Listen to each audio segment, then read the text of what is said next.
Hello and welcome everybody. We've got an action-packed community update this week. The big thing being the introduction of a Throwback Moshpit playlist, which allows you to build classes with these throwback perks, which are modified versions of things seen in Modern Warfare 1 and 2. Before spending the entire video on that, I should mention the other couple main changes in this update, like the requisitions nerf. There were many discussions on how they should do that. Should it weaken streaks like how Blitzkrieg buffs them? Should it be support only? Well, the way they decided to go about it was they made the top 5 streaks much harder to earn, which I think makes sense. Good change. I look forward to seeing much less late game ball turret spam. They also mentioned again that Master Prestige rewards are something they're working on, and they mentioned the Ground War will be returning permanently next week, as well as a one-shot snipers only mode coming back from Advanced Warfare.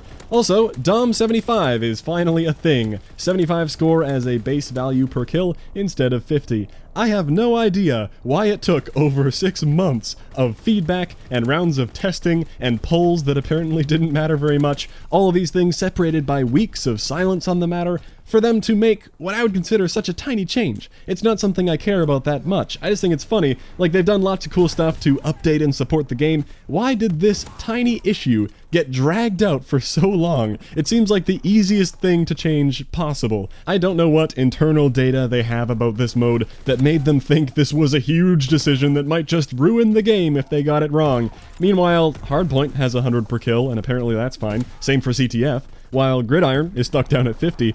I don't understand it. I know some people supported the idea of lower score to encourage more flag play and less killstreak spam, but clearly a vast majority of players enjoy the killstreaks or maybe just want more XP, plain and simple, and yes, the score does translate into XP. I've done all that testing. So I don't know why it took 189 days to figure out that this is what we wanted, but there you go. You get a bit more score for playing Dom now. Enjoy. Alright, let's talk about some of these retro perks, because they're pretty neat. They were data mined ages ago, of course, but we never knew for sure if they were going to be used for something at some point. I'm just glad it's being done as an event-type thing in a separate playlist. These would not be well balanced if they just became part of the game. Some of these are pretty self-explanatory, obnoxious things like Commando and Martyrdom that may be annoying, but I wouldn't call overpowered. Especially Martyrdom, with the prevalence of the armored division, really not that good. What I'd like to focus in on are Juggernaut, Stopping Power, and Double Tap. I'd say those are the most viable and most interesting to know how they interact with the weapons, when should you be using what, and do they work the same as in CoD 4. Well, they didn't tell us that in the post, but my limited testing seems to line up with it working that way, and I would assume they would just copy the perks from the older games. That's the fun of it. No need to try to balance them all differently. This is just a little weekend warfare party mode thing after all, so I will assume that they're working the same way. Stopping Power giving the 40% bullet damage boost, Juggernaut with the 25% damage reduction, which is like having 33 bonus health, and Double Tap increasing rate of fire by 33%. And Double Tap I am confident in, that is not difficult to test, that does appear to be 33%. If the other two are different, I'll leave a pinned comment with corrected information, but going with that assumption, that makes things interesting for this game. In a game like CoD 4 that had both Stopping Power and Juggernaut, all of the base weapon damage values were very specifically designed to increase or decrease the shots to kill by 1 bullet at every range, with only a few exceptions. Everything was very even, 70, 50, 40, 30, or 20. That is not the case in this game. Damage values are all over the place, with numbers like 35 damage often seen for many SMGs up close and rifles at medium range, and that is an example of a 3-shot kill that is still a 3-shot kill with Stopping Power, since it only gets up to 49.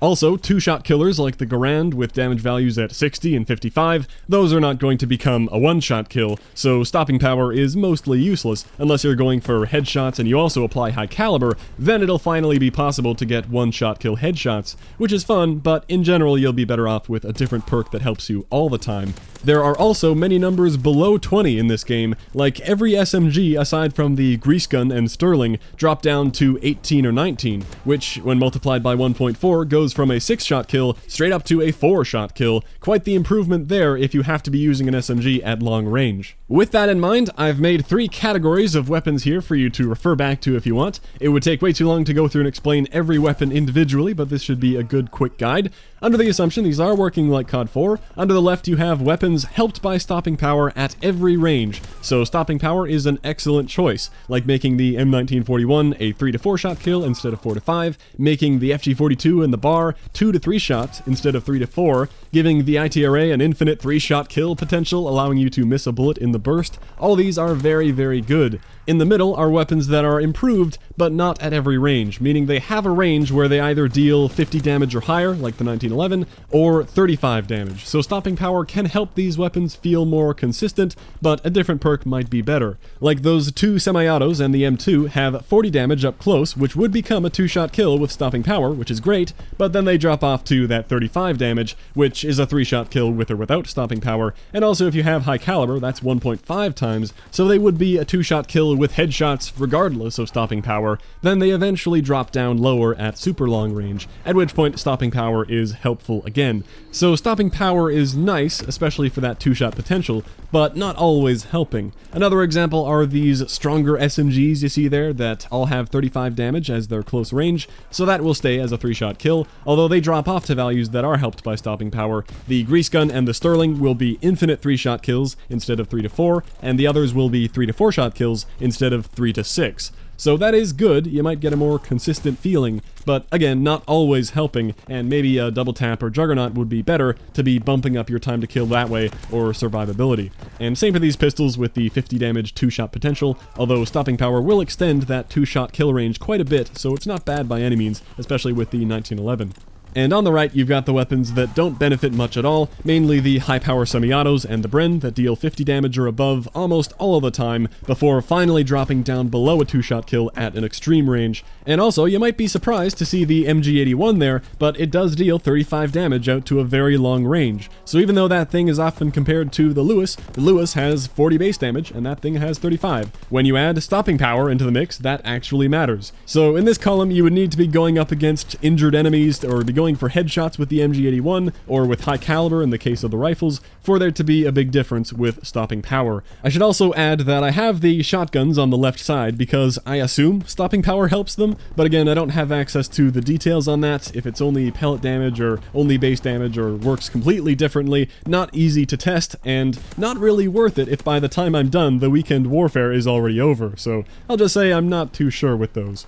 Alright, finally, as the title suggests, I wanted to share a few class ideas that I've been having some fun with. First up is the stopping power carabine. The snipers are another good example of how the damage values in this game are not built for stopping power. In CoD 4, every sniper dealt 70 base damage, so it would go up to 98 with stopping power, and relied on the body multipliers for the rest. But in this game, they all range from 75 to 99 damage. So regardless of other multipliers, stopping power means every sniper will one-shot kill every time, unless you get countered by Juggernaut, of course. So a stopping power carabine makes a lot of sense. No need to use the bolt actions when you take damage out of the equation. No longer do you need to hit head and neck shots, you can hit wherever and still get the one-shot kill. It feels like hardcore, except you have more health, making this a very potent combination if you enjoy the DMR playstyle. If you wanted to use a bolt action anyway for fun or for challenge reasons, then it would be much more fun to pair that with double tap. It absolutely does work for snipers, and 33% is much more noticeable than the rapid fire attachment, but unless you're a trick shotter going for some crazy feeds,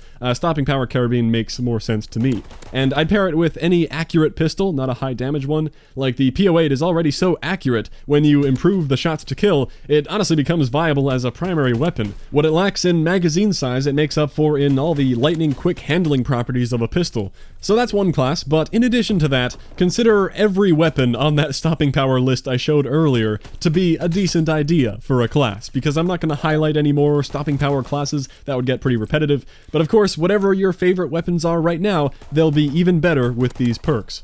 So next one, we've got a double tap toggle action. I wasn't having a whole lot of luck with stopping power on this thing. Shotguns are a bit of a mystery, as I said before, and it felt okay, but I wasn't getting crazy one-shot kills or anything, and really, the big issue I have with this shotgun is the fire rate. It just takes too long to get that second and third shot off. But with rapid fire plus double tap, this thing becomes a very good shotgun. Maybe the combat shotgun would still be better, but if you have any toggle action challenges to do, like I still have reticle kill streaks on this thing that I've been ignoring, this is a good time to be working on those challenges. In terms of most improvement, I think this is a good one to try out. And finally, my favorite class by far, this thing is so much goddamn fun, the double tap rapid fire steady aim extended mag Waffe 28. You might think the smart thing to do with double tap would be to pick a weapon with high damage and very manageable recoil so it doesn't get out of control, maybe a double tap Bren.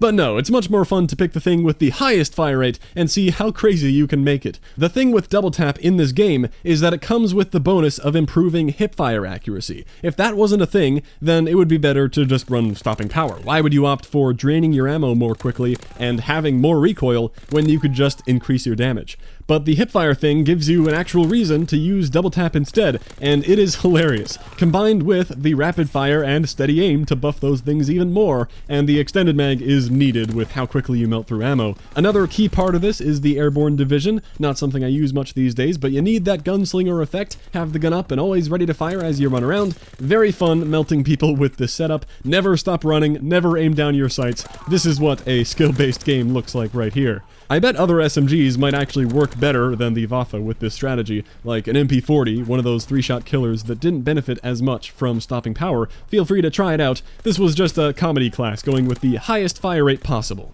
Well, those are a few fun or unique class ideas. Of course, stuff like Juggernaut and a few of the others go with just about anything, and you can try out Commando for a melee class, and Danger Close is something I tried using with launchers, although the bazooka was still horrible, but it was a fairly fun perk on shipment at least, as you'd expect, and Armored was a good thing to pair with it so you can do things like that, or if you wanted to focus on the frag times 3 aspect of Danger Close, then Expeditionary would help you throw those much faster, otherwise it takes ages.